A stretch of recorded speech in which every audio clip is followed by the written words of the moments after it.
Hey everyone, Mr. Adair again, chapter 14 in Stargirl. This was the start of a period that blurs as I try to recall it. Incidents seem to cascade and merge. Events become feelings, feelings become events. Head and heart are contrary historians. The hot seat session never aired. Mr. Robinow destroyed the tape. Of course, that didn't stop every moment of it from being reported. In fact, most of the students knew about it by the time school opened the next day. What I recall then, when the last detail had been spilled, is a period of whispers and waitings. Tension. What would happen now? Would the jury's open hostilities spill over into the classrooms? How would Stargirl react? Answers were expected on the following days: Valentine's Day, on previous holidays, Halloween, Thanksgiving, Christmas, Groundhog Day. Stargirl had left a little something on each desk in her homeroom. Would she do likewise this time? The answer was yes. Each member of Homeroom 17 found a candy heart on his or her desk that morning. There was a basketball game that night. That I do remember. The biggest game of the year. The Electrons had breezed through the regular season undefeated, but now the second season was about to begin, the playoffs. First the districts, then the regionals, and then finally the state tournament. We had never made it to the districts, but now had visions of championships dancing in our heads. The Electrons, champions of all Arizona, we would settle for nothing else. First hurdle in our way was Sun Valley, champions of the Pima League. The game was played in Valentine's night on a neutral court in Casa Grande. All of Micah, it seemed, emptied out and headed for the game. Kevin and I went in the pickup. From the moment the Micah mob entered the gym, our cheers rattled the rafters. The big green M on Stargirl's white sweater flounced as she spun and leaped with the other cheerleaders. I spent as much time watching her as I did the game. She cheered when we scored. When Sun Valley scored, she did not. Something inside me felt better. But not for long. We were losing. For the first time all year, we were trailing at the end of the first quarter. In fact, we were getting smoked, 21-9. The reason was no mystery. While Sun Valley's team was not as good as ours, they did have one thing that we did not, a superstar. A kid named Ron Kovac. He stood 6'8" and averaged 30 points a game. Our players looked like 5 Davids flailing against Goliath. Sun Valley's lead had increased to 19 points midway through the second quarter. Our once raucous fans were stunned into silence, and that's when it happened. The ball was loose in the middle of the floor. Several players from each team dived for it.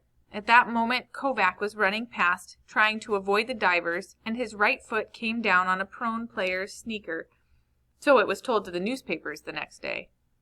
At the time, it happened so fast that no one saw it, though several people said that they all heard a sickening crack, like a twig snapping. All we knew that suddenly Goliath was on the floor, writhing and screaming, and his coaches and trainer and players were sprinting across the floor. But they were not first. Stargirl, somehow, was already there.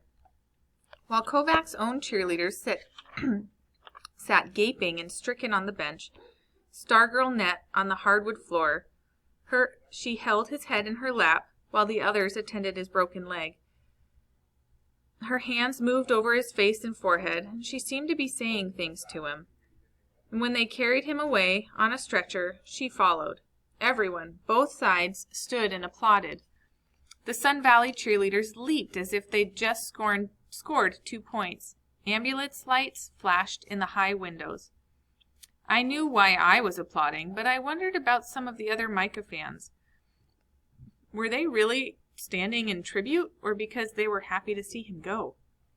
The game resumed. Stargirl returned to the cheerleaders' bench. Without Kovac, Sun Valley was a pushover. By early in the second half, we took the lead and went on to win easily. 2 nights later, we lost to Glendale. Again, we fell farther and farther behind as the first half went on, but this time there was no turnaround in the second half. This time, the Electrons faced not 1, but 5 players better than themselves. This time, no opponent broke an ankle, although I'm sure in our desperation some of us secretly wished for it. We were shocked. We couldn't believe it, and then, as the seconds of the fourth quarter ticked by, we did believe. The cheers from across the gym were like our volleys of arrows, piercing our grand delusion. How could we have been so stupid? Did we really think that little Micah, undefeated in its own third-rate league, could ever end up in the big city powerhouses around the state? We had been lured into great, foolish expectations, suckered. We were devastated. It had been so wonderful to be winners, and so right for us. Winning, we had come to believe, was our destiny. And now, as the Glendale coach sent in the scrubs to mop us up, Micah girls wept. Boys cursed and booed. Some blamed the officials, or the nets, or the lights. The cheerleaders, to their credit, kept on cheering. They looked up at us with glistening eyes and mascara tracks on their cheeks. They pumped their arms and shouted, and did everything that cheerleaders are supposed to do, but their gestures were empty. Their hearts were not in it. Except for Stargirl. As I watched her intently, I could see that she was different. Her cheeks were dry. There was no crack in her voice, no sag in her shoulders. From the start of the second half on, she never sat down. And she never again looked at the game. She turned her back on the court, and she stood and faced us and gave us not an ounce of herself to the jubilation across the gym.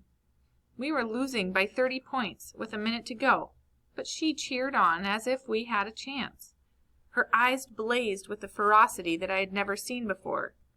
She shook her fists at us. She flung her defiance at our gloom. And then her face was bloody. A Glendale player had just dunked the ball, and Kevin pounded my knee with his fist, and I looked to see Stargirl's face, suddenly a bloody mask, and I was on my feet, screaming, "No!" But it wasn't blood, it was a tomato. Someone had splattered her face with a perfectly thrown, ripe tomato, and as the clock expired, and the Glendale fans poured out into the court, Stargirl just stood there, her great eyes staring up at us in utter bewilderment through the pulpy red gore. Spouts of bitter laughter erupted among us, even some applause.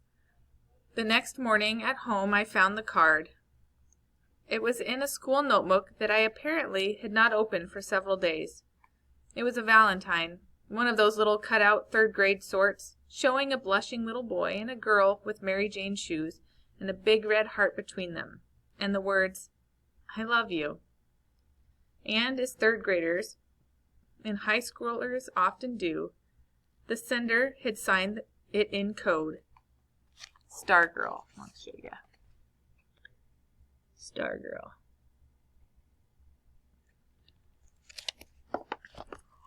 All right, that's the end of chapter 14.